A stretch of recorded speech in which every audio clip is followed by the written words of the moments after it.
And you know what I love most about YouTube is the information sharing and the learning. I genuinely learn a lot on YouTube just watching. It's everything, not just lawn care. Like I watch how to do stuff from my boat, like just any type of house projects. It's just you can learn so much with people sharing information and sharing their knowledge. That's the beautiful thing about YouTube. Whereas like with Facebook and other social media platforms, but correct me if I'm wrong, but like Facebook, for example, um, you know, most of the people on there, and I'm sorry if I sound like a jerk with it, but people are either bragging about their lives, just saying look how good my life is, or they're complaining about some type of politics or arguing. That in general, that's what it is. People are either bragging about their life or complaining about life in general. And it's just I just get so fed up, with the nonsense of so many of the social media platforms. But again, YouTube, I come back to it because it's just I truly feel like it's beneficial, and I truly learn on YouTube, and I really enjoy it. So with that in mind, and in the essence of being real and keeping it real with you guys, I want to share with you a couple times that I've just really screwed up, and I promise you that I have more instances than just 2 times that I've screwed up. But I'm just going to share with you two from the very beginning, and I'm sure you guys can relate to this. It'll probably give you a laugh, and I would love to hear some of your stories in the comment sections, because I'll look at these this evening, and I'm sure it'll give me a good laugh, because we've probably all experienced many of the same scenarios, many of the same things. But you see, some of the success that somebody has had, but I don't want you for a minute to think that I have not went through the same trials and tribulations that everybody else has went through and is still going through. So whenever I first started my lawn business, check this out, literally the first day that I had my truck and trailer on the road. I mean, and keep in mind, like, I'm so nervous. I just want to do a good job. I'm in my little uniform, and I'm just excited as I can be to start this lawn business, have all the potential in the world in my mind. I was like, I'm about to blow this thing up, like I'm just, dude, in my mind, I'm about to take over, So literally the first day that I have my truck on the road, I am doing a lawn for my friend.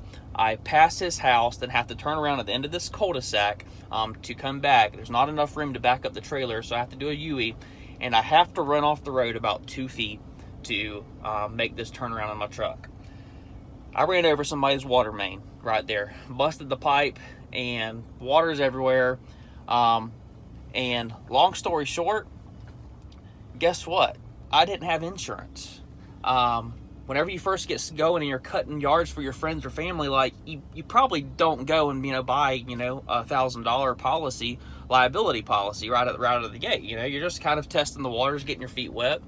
I did not have insurance, and I just started seeing, like, keep in mind, like, I'm already so nervous, just wanting to do a good job for everybody, and here I am, my first day out on the yard job.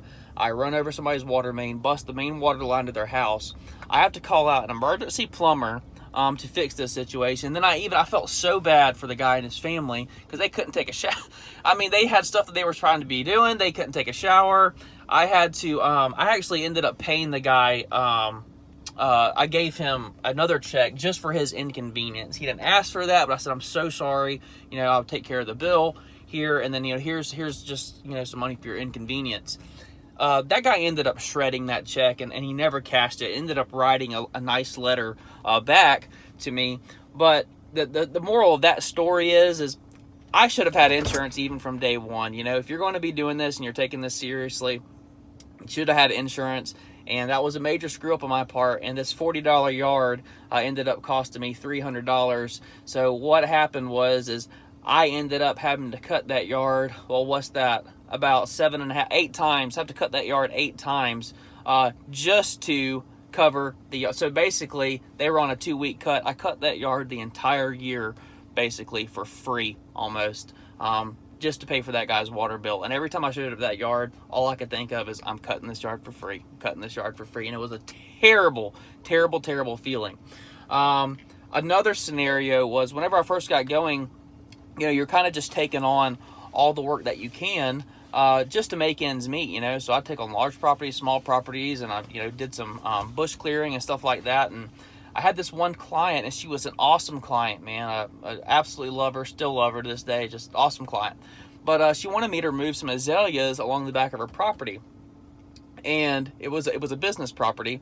And I'm looking at this, and I'm like, well, I can just hook up the truck with a tow strap and just yank these azaleas right out, no problem, throw them in the trailer and take them to the dump. So I was like, this is like a $120 or $150 job. I was like, well, this is my client, my friend, you know, so I'll just do this job for $120. Well, I got out there to this property and started trying to rip these azaleas up. They wouldn't rip up. I couldn't get the tow strap around it right. And as I started getting deeper and deeper into this job, I realized this job that I bid for $120 was an $800 job. And long story short, I mean, I worked like a dog on a Sunday afternoon all day long, filling up this trailer, just packed it down, and realized after I'd done all this work, I was only about halfway done. I ended up having to call, I was so embarrassed. I had to call my wife and have her, she got in contact with my father-in-law, which, keep in mind now, my father-in-law, he was not, I love my father-in-law, but he was not excited, I guess you can say, about the prospect of me starting a lawn care business and quitting my secure job, all right? So I had to swallow my pride and get in contact with my father-in-law and have him bring out his big trailer so we can load this down. And I'm just so embarrassed at this point. You know, I've way underbid this job.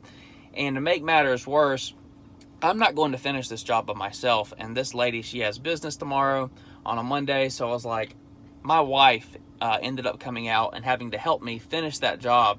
And I will give my wife props that she is a trooper. She came out there with loppers and she hacked them suckers off and got the shovel out, and we just tag teamed it, man, and just absolutely got it done. But that was a $120 job that I bid, and it was a solid $800, a solid $800. And it's just stuff like that, man, that like you don't know, and you go through it, and everybody goes through that type of stuff, and I have countless stories like that, and especially more in the beginning than I do now. But I will say that job in particular, that azalea job, that was an epiphany for me in my business. That was a turning point.